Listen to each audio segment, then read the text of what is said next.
Quero cumprimentar todos os amados irmãos e irmãs com a paz do nosso Senhor Salvador Jesus Cristo, nosso Deus, nosso Pai que está no céu, Deus de Abraão, Deus de Isaac, Deus de Jacó, Deus em cuja presença eu me encontro nesta manhã de quinta-feira, dia 15 de agosto de 2024. Eu sou o obreiro Antônio Carlos, governador Valadares, Minas Gerais.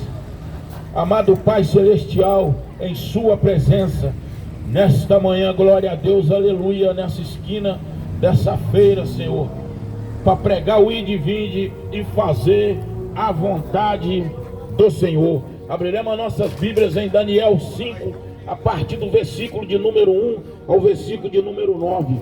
Assim diz a potente, resistente, invencível palavra do Senhor. A palavra do Senhor se renova todo dia, a 0h01. A palavra do Senhor se renova a cada dia.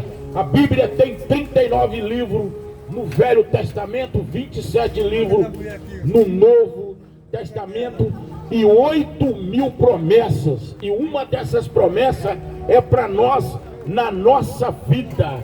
Oh, glória a Deus, aleluia. Daniel 5, versículo de número 1. O rei Belsazar deu um grande banquete a 1000 dos seus grandes e bebeu vinho na presença de 2000.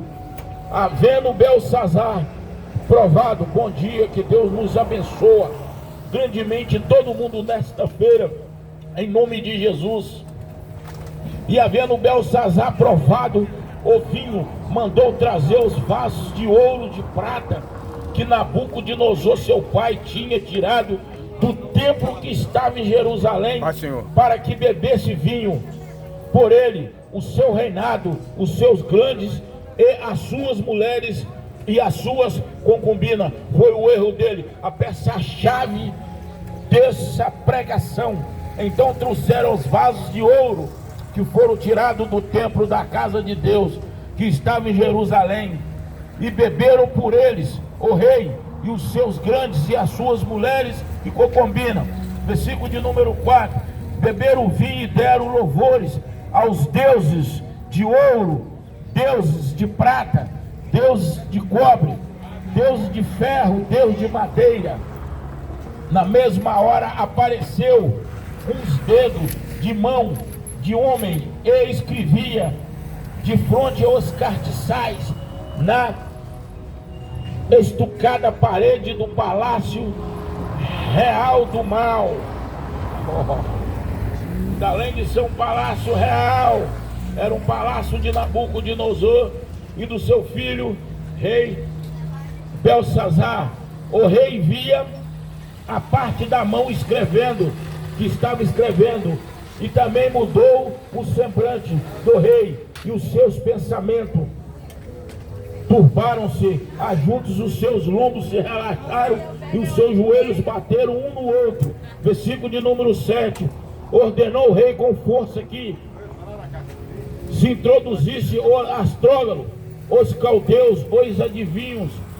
Falou o rei e disse ao sábio da Babilônia: qualquer que lê essa escritura me declara a sua interpretação, será vestido de púrpura e tratarás com uma cadeia de ouro no pescoço, será no reino o terceiro. Então entrou todos os sábios, os reis, os macumbeiros, os feiticeiros, não puderam ler as escrituras, nem fazer saber o rei a sua interpretação.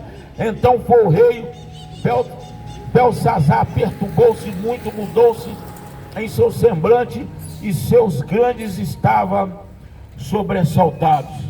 Amados irmãos, todos nós sabemos bem, conhecemos bem, bom dia meu querido, conhecemos bem quem era a nação da Babilônia, e sabemos também quem é o verdadeiro Nabucodonosor, e quem é também o seu filho que reinou após a morte de Nabucodonosor, Belsazar.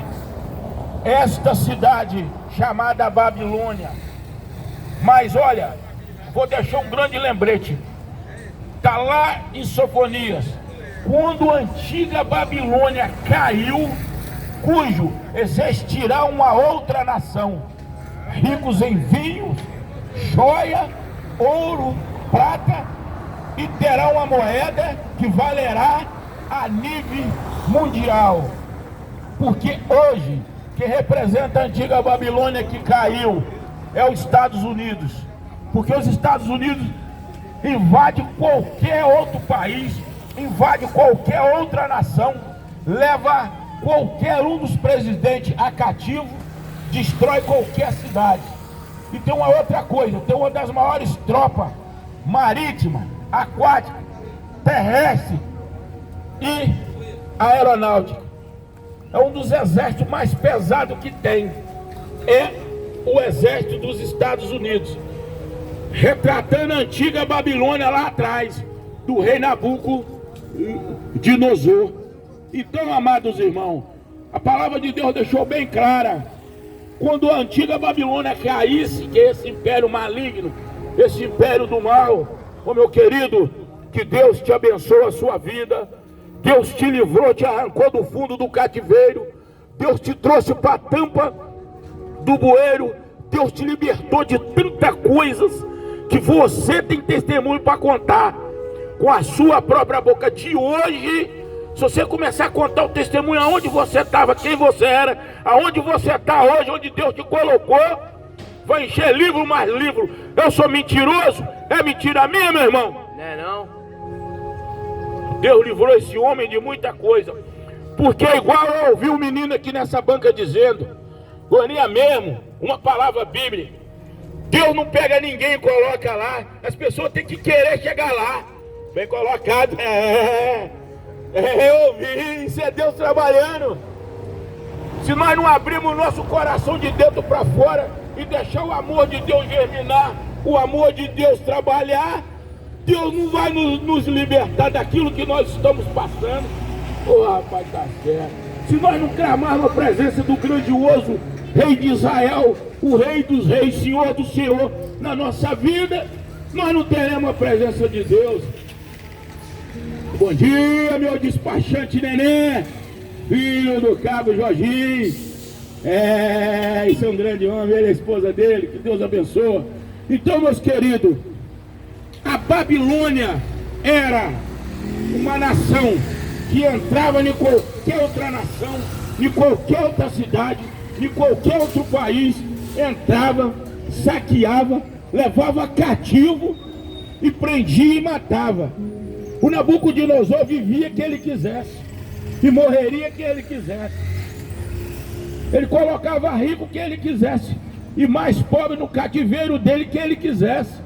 Porque ali só reinava prostituição, feitiçaria na Babilônia, contenda, ira, mentira, fofoca, disse-me disse, supremacia de força, abuso ao Deus real, que é o nosso Deus que está no céu, Jeová Jiré.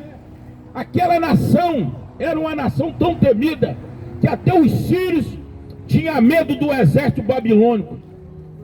Todas as nações tinham medo de Nabucodonosor, menos o exército Jeová Jiré, que era um exército de Deus, um exército abençoado que foi levantado pela potente e resistente mão de Deus. Mas eles erraram, eles mexeram com Deus, com Jeová Jiré, eles mexeram com Deus que é onisciente, onipresente, está em todos os lugares, em toda situação, o nosso Deus está presente. É só nós aceitarmos a presença do grandioso de Israel, o sumo sacerdote, o rei dos reis, o príncipe dos príncipes, o maior dos maiores é o nosso Deus Jeová Jiré. Porque eu conheço a minha trajetória da minha vida e sei o que Deus fez na minha vida, e conheço a trajetória da vida de muitos e sei como Deus trabalhou, porque Ele autorizou e deixou o nosso Deus entrar e fazer o que tinha que ser feito na vida dele. O que acontece? Um belo dia, Jeremias está avisando Profeta Jeremias, profeta chorão, está avisando. O rei Nabucodonosor, mas a Babilônia, vai invadir Judá, Jerusalém, vai levar todos vocês cativos, 70 anos para a Babilônia.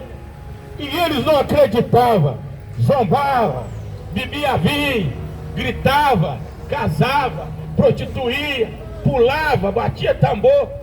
E o profeta chorão, Jeremias, menino novo, cuidado, o rei Nabucodonosor com a Babilônia vai entrar aqui, vai levar todos vocês cativos para a Babilônia 70 anos, e só vão retornar depois de 70 anos. Vocês param, se convertem dos seus maus caminhos, vão buscar o Deus real, vão pedir perdão a Deus, vão voltar para a presença de Deus, porque nós vamos ser escravos 70 anos lá na Babilônia. Porque o nosso Deus não afastou de nós. Nós que se afastamos da presença desse Deus vivo, desse Deus real. Irmão, Deus nunca afastou de nós não, irmão. Que afasta da presença do grandioso Deus somos nós, com as nossas práticas de pecado, irmão. Somos nós. A cidade de Laodiceia, na Ásia Menor, quantas vezes Deus falou: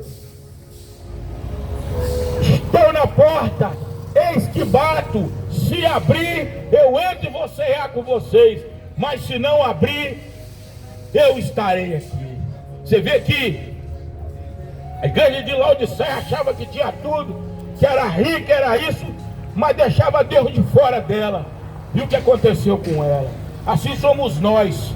Deus não entra na nossa vida por acaso. Deus entra na nossa vida por oportunidade nossa de deixar o nosso grande Deus trabalhar no nosso coração, operar na nossa vida, deixando esse Deus maravilhoso cuidar de nós.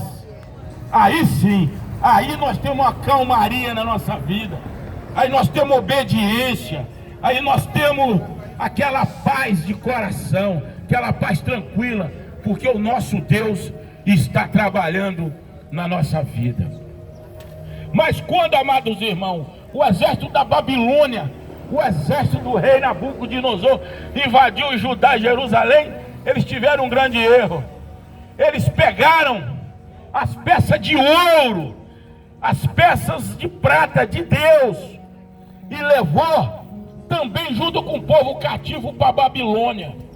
Os castiçais de ouro, as taças de ouro, foi roubada pelo rei Nabucodonosor e seus exércitos, levou para a Babilônia, e lá ficou guardado. Mas um belo dia, o próprio texto diz, o próprio texto diz e relata o que eles fizeram. Havendo Belsazar provado o vinho, trazer os vasos de ouro e prata que Nabucodonosor, seu pai, tinha tirado do templo que estava em Jerusalém, para beber por ele e o rei, e os seus grandes e as suas mulheres e as suas concubinas. Pega uma coisa sagrada de Deus e leva para a área de prostituição, e leva para a área de avareza, e leva para a área aonde só tem coisas odiosas, coisas para levantar a ira do Deus vivo de Israel. Olha o que eles fizeram. Amados irmãos, para nós falarmos de Deus, só se for para exaltar, engrandecer, orar, colocar o nosso Deus como o pilar mestre da nossa vida. Mas eles não, eles fizeram para abusar das coisas que estavam no santuário sagrado em Jerusalém. Olha a catraça que esses homens arrumaram. Nabucodonosor já tinha morrido. Nabucodonosor foi um homem que Deus deu tudo a ele, mas ele não soube usar aquilo que ele ganhou agradecendo a Deus. Não, ele usou aquilo tudo ele como um ímpio, usou como supremacia de força, usando, matando, saqueando cidade, destruindo todo mundo. Mas vocês prestam bem atenção. Nabucodonosor comeu capim, com jumento.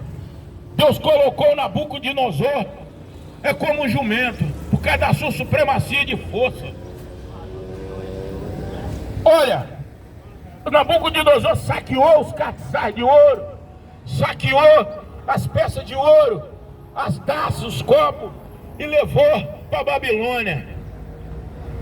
Quando chega na Babilônia, Nabucodonosor morre. Aí o seu filho, Belsazar, assume aquela questão, assume aquela situação. Como, e aí, meu querido?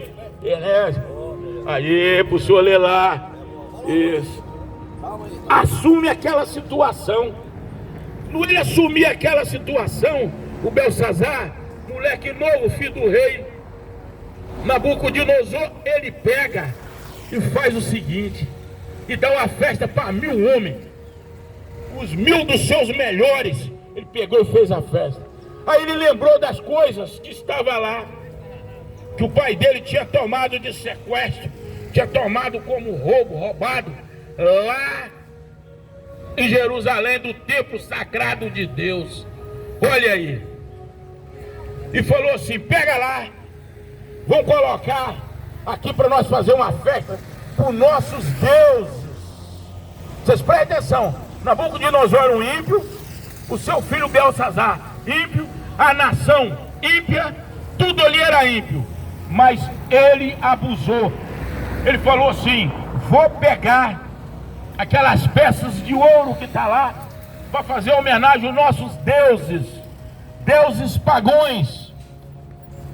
O Deus dele era de prata, o Deus dele era de madeira, o Deus dele era de concreto e de aço, mas nada valia, nada valia. Se eu posso entrar para dentro do meu quarto, prostrar de joelho, com a minha cara no pó, meu joelho na mão, meu joelho no chão, e pedir a Deus de Israel que me tira dessa situação, o Senhor vai tirar. Mas não, eles se concentravam no maligno. Aí, o que eles fizeram? Foram tomar vinho nas coisas sagradas, nos cartiçais, nas coisas de Deus. E estão lá fazendo festa, batendo tambor, pulando e tomando vinho. Quando tomaram a primeira golada, Deus falou: opa, Pai do Senhor, meu querido, Deus falou: opa, não é assim não. Vou mostrar para eles que eu não sou deuses, eu sou Deus no plural. Eu sou o Deus Jeová Jiré, eu sou o Deus Jeová Jiré, eu sou o Deus Javé, eu sou o Senhor dos exércitos, eu sou o Senhor, eu sou o Senhor que estou aqui, eu sou o Senhor que estou lá debaixo da terra, eu sou o Senhor que estou lá no céu, eu sou o Senhor que estou nas profundezas do mar, eu sou o Senhor que estou no ar que nós respiramos, eu sou o Senhor que estou no pão de cada dia que vocês comemos, eu sou o Senhor que estou na água cristalina que nós bebemos durante o dia, que o nosso sangue tem 70% de água. Sem água nós não conseguimos ficar. Eu sou esse Deus. Vou provar para esse rei Belsazar que ele não é nada. Pai do Senhor, Pai do Senhor, glória a Deus, aleluia. Que ele não é um grão de areia na minha presença. Eles estão lá tomando um vinho, pulando aquele monte de cucumbinha, prostituta, baralho, sinuca, e lá vai. Parece um dedo, o dedo do Deus vivo. Escreve lá na parede do palácio, escreve lá na parede do palácio. Aí escreveu lá na parede do palácio: Nime, Tekel, Ufazim. Aí Beltazar: opa, eu tenho meus macumbeiros, eu tenho meus adivinhos, eu tenho meus astrólogos, eu tenho todo mundo aqui que vai decifrar isso aí. Isso não é nada não, isso deve ser uma homenagem para mim, pelo que eu estou fazendo. Homenagem. Oh meu Deus, não sabe onde ele entrou, não sabe onde ele mexeu com Deus errado, na hora errada. Porque quando a gente mexe com o nosso Deus para exaltar, estamos no tempo certo, no lugar certo, mexendo com a coisa certa. Mas quando nós estamos blasfemando contra o nosso Deus, nós estamos cavando o nosso próprio buraco. Nós estamos procurando descer para a sepultura mais rápido, mais acelerado. Porque o nosso Deus é dono do ouro e dono da prata, dono da vida e dono da morte, dono da condenação e dono também da apelação do nosso perdão. Esse é o Deus que eu sirvo, o Deus dos exércitos, o Deus mais vivo do que vivo que nós pensamos em cima dessa terra. O nosso Deus sabe o nosso pensar antes de falar. O nosso Deus sabe a minha atitude, para onde eu estou olhando e o que eu estou pensando. O meu Deus sabe a minha atitude, se eu vou para frente ou se eu vou para trás, ou se eu vou para a esquerda ou se eu vou para a direita. O nosso Deus já sabe. O nosso Deus sabe tudo da nossa vida. O nosso Deus sabe o que tem no porta-mala do nosso carro. O nosso Deus sabe o que está no porta-luva do nosso carro. O nosso Deus, Ele sabe todas as coisas em cima dessa terra. Conseguimos enganar todo mundo, menos a Deus. Aí o que acontece? Eles estão lá tomando vinho. Aí apareceu o dedo de Deus lá, escreveu. Aí ele falou assim: vai ser agora. Vou chamar meus macumbeiros, meus feiticeiros, meu astrólogo. Eles vão falar. Vai, meus sábios. Agora, o rei Belsazar esqueceu. Não existe sabedoria sem vindo de Deus. Quem dá sabedoria é Deus. Sabe por quê, irmão? O que Salomão pediu a Deus? Os inimigos na mão? Não. Riqueza? Não. Mulher bonita? Não. Senhor, eu quero sabedoria para me governar o seu povo, que hoje é o meu povo. O único que dá sabedoria é Deus. Quem é sábio é porque clamou a Deus e buscou sabedoria. Quando nós vemos uma pessoa prosperar, por que os invejosos se levantam? Com olho grande, olho gordo, com inveja, com porfia, calúnia, defamação. Porque o que está com aquele que está crescendo foi levantado por Deus, mas aquele que está caindo, está invejoso, está alicerçado nas trevas. É por isso que a inveja é do diabo. Então, amados irmãos, tomaram o vinho, buscou os macumbeiros, o astrólogo, todo mundo.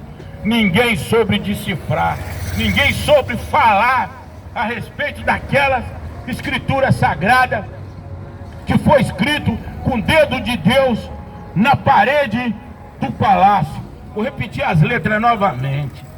Olha o que Deus escreveu. Esta, pois, é a escritura que se escreveu. Neme, Tekel, Usufazim. Esta é a interpretação daquele Neme. Contou Deus o seu reinado e acabou. Daniel foi chamado. Belsazar falou: chama lá um homem chamado Daniel, porque ele um dia, ele revelou um sonho do meu pai, Nabucodonosor. Chama ele, chama o profeta Daniel. Chamaram o profeta Daniel. Aí Daniel disse: essas enigmas, essas escrituras de Deus, sabe o que acontece? Deus não divide sua honra com ninguém. Deus não divide a sua glória com ninguém. Deus não divide o seu poder com ninguém. O nosso Deus é soberano. O nosso Deus é o único. O nosso Deus é aquele que nos ergue e nos levanta, mas é aquele também que nos derruba, nos joga no pó. Vai depender da nossa obediência, vai depender das nossas atitudes, vai depender das nossas ações, vai depender das nossas palavras, vai depender onde a gente anda, onde a gente pisa, o que nós fazemos com pai, mãe, filho, esposa e neto. A nossa prosperidade, a nossa paz, a nossa saúde depende disso aí, ó. A nossas abundâncias depende disso aí. Quando você respeita e obedece e honra seu pai e sua mãe, você tem felicidade. Quando você honra sua esposa, ser um homem de uma mulher só, quando você honra seus filhos e seus netos, você será abençoado lá na frente. Porque existe a lei da semeadura. A gente colhe o que a gente planta. Colheu abóbora, vai colher abóbora. Plantou abacaxi, vai colher abacaxi. Plantou limão, vai colher limão. Foi o que Nabucodonosor plantou a vida inteira, que o filho dele recebeu, é que como troca, como herança do próprio pai. maldade, prostituição, ira, mentira, contenda, macumbaria, feitiçaria, contenda. É isso que o Nabucodonosor, homicídio, morte, isso Nabucodonosor plantou a vida inteira. O filho dele teve a resposta. O filho dele teve a semeadura lá na frente. Aí o profeta Daniel disse: seu reino será tomado, seu reino será partido no meio. O rei Ciro invadirá isso aqui e tomará isso tudo aqui. E você vai morrer, Belsazar, por não ter obedecido, por não ter respeitado o Deus dos exércitos, por ter feito isso que você fez. Pegou os utensílios sagrados, as coisas de Deus como abuso, e foi beber vinhos e fazer festa de prostituição, festa de balada com as coisas de Deus. Nós temos que ter temor a Deus. Nós não temos que ter medo de Deus, mas temos que temer a Deus. Temos que andar nos caminhos de Deus. Temos que guardar os mandamentos de Deus. Temos que saber que Deus é vivo. Deus está em todos os lugares. Eu já passei muito perrengue na minha vida. Já passei por várias situações que, se não fosse esse Deus vivo de Israel, eu não estaria aqui hoje. E vou deixar bem claro: eu não prego religião e nem tampouco placa de igreja. Eu prego a salvação da minha alma, como a salvação de todos que estão aqui depende de Deus, igual eu dependo. Eu não sou melhor do que ninguém. Eu sou um profeta, sou um homem enviado de Deus para mim ganhar alma para o reino de Deus e pregar a verdade, não a mentira. Eu prego Bíblia. Primeiro eu leio a Bíblia, depois eu explico a Bíblia, depois eu aplico a Bíblia. Porque quem fala só dele e não fala de Deus e não fala da Bíblia na pregação, ele não é um pregador. Não estou dizendo que eu sou melhor do que ninguém. Não, não. Quem me dá sabedoria é Deus, igual eu disse. Quem me ergue, quem me colocou aqui é Deus, para me falar do amor dele para todos nós. Deus não me acha ninguém, não. Nós que buscamos a presença de Deus na nossa vida, para nós ser bem sucedido lá na frente. Não estou dizendo ser sucedido financeiramente, mas sucedido espiritualmente, ter paz, ter aquilo que Deus sabe que nós precisamos para suprir as nossas necessidades diárias, nós e a nossa família, quando nós buscamos esse eterno grandão da Galileia, o rei de Israel. E assim foi. Daniel conseguiu decifrar o Deus de Daniel, que seria invadido pelo exército da Síria, pelo Ciro. Ciro invadiu, passou pelo rio Eufrate, desviou o rio de Custo, entrou na Babilônia na hora dessa festa e matou todo mundo, saqueou tudo e foi embora. É essa que foi o final da Babilônia e o final do rei Belsazar. Uns 70 anos de cativeiro passou e o seu povo voltou para Judá e Jerusalém e reconstruíram aquelas cidades. Só que Jeremias profetizou isso. Jeremias, o profeta chorão, avisou várias vezes que iria acontecer isso tudo aí, e aconteceu. Senhor, peço que o Senhor abençoe meu grande casamento com a minha esposa maravilhosa, que eu amo demais, a Nenenzinha. Peço que o Senhor abençoe o nosso lar, a nossa casa. Peço que o Senhor abençoe a vida deste homem que está aqui, ó, o cinegrafista amador, que está aqui diante de mim, neste momento, o Clodoaldo. Peço que o Senhor abençoe também a vida do Eloí e de toda a família dele, Rogerinho, Cride, Betinha, Tânia, Ney, né? Ney, o Senhor teu irmão, toda a família dele será abençoada em nome do Senhor. E peço também, Senhor, que a poderosa mão do Senhor continue estendida em direção aos feirantes, em direção a essa feira, dando vida, prolongando o trabalho, prolongando a vida de todos eles, incluindo a minha, Senhor. Nós estamos diante de um Deus vivo de Israel, estamos diante desse clamor, estamos precisando da presença de Deus na nossa vida a cada dia, cada dia, cada dia mais. Porque o Senhor é o nosso pastor e nada nos faltará. Glória a Deus, aleluia, aleluia.